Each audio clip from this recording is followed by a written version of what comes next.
Chinese President Xi Jinping during a telephonic conversation with Russian President Vladimir Putin, on February 25, 2022 said that Russia and Ukraine should find a solution of the crisis in Ukraine through negotiations. The Chinese president, according to a readout by the Chinese media, also said that it is essential to abandon the Cold War mentality, attach importance to and respect the reasonable security concerns of all countries, and form a balanced, effective and sustainable European security mechanism through negotiations.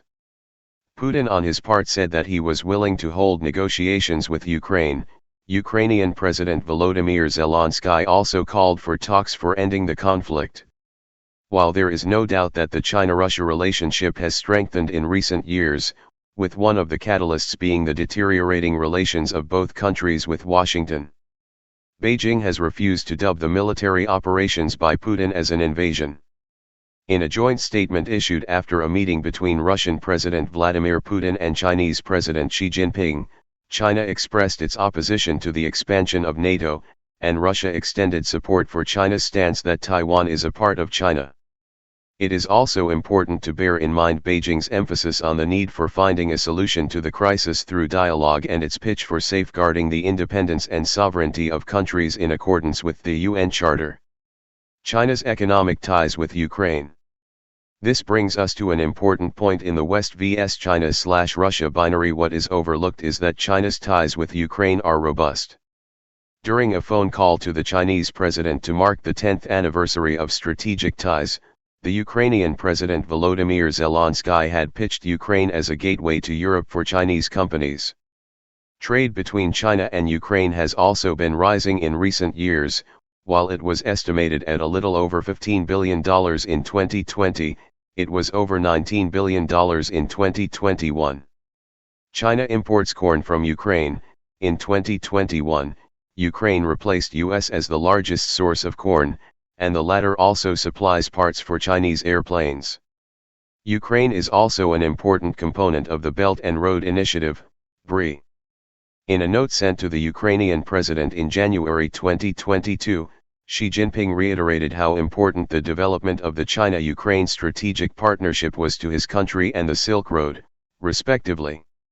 China-Russia economic links have also grown. In the aftermath of Russia's invasion of Crimea in 2014, with trade reaching a record high of over $146 billion, China has said that both sides should aim to lift trade to $250 billion. China's share in Russia's foreign trade has grown from a little over 10% in 2013 to over 18% in 2020. Beijing has lifted all restrictions on wheat and barley imports from Russia, and during Putin's meeting with Xi it was decided to strengthen cooperation in the sphere of energy.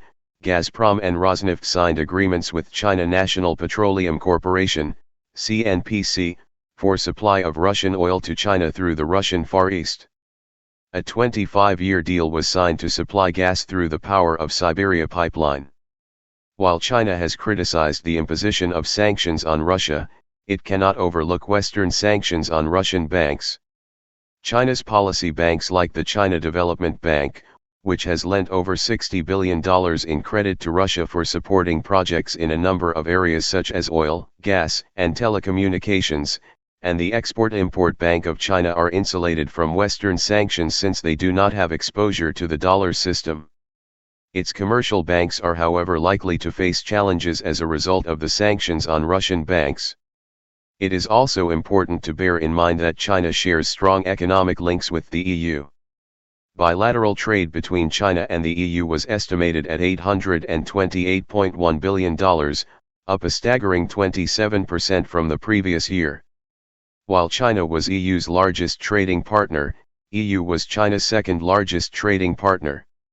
The China-Europe freight trains, which will now need to be rerouted, traversed across 23 countries, 175 cities, and 73 routes, with the number of trips hitting 15,000 in 2021. All EU-bound trains enter via Russia, Belarus, and Moscow could slow transiting freight or completely stop it, which will impact the economic relationship. In recent months there have been differences between EU and China, and the former has said that it will only go ahead with signing of the EU-China Comprehensive Agreement on Investment, CAI, until China lifts sanctions it has imposed on members of European Parliament. There have also been differences between EU and China over human rights issues, but China has said that EU should dehyphenate politics from economics. Beijing cannot afford a downward slope in economic ties, especially as it faces domestic economic challenges. This too will be an important factor for it to play a proactive role in calming down tensions between Russia and Ukraine. It is important to not view China's role in the current conflict only from the lens of its strained ties with US or growing proximity with Russia. It is also important to look at the economic ramifications of the Russia-Ukraine conflict for Beijing.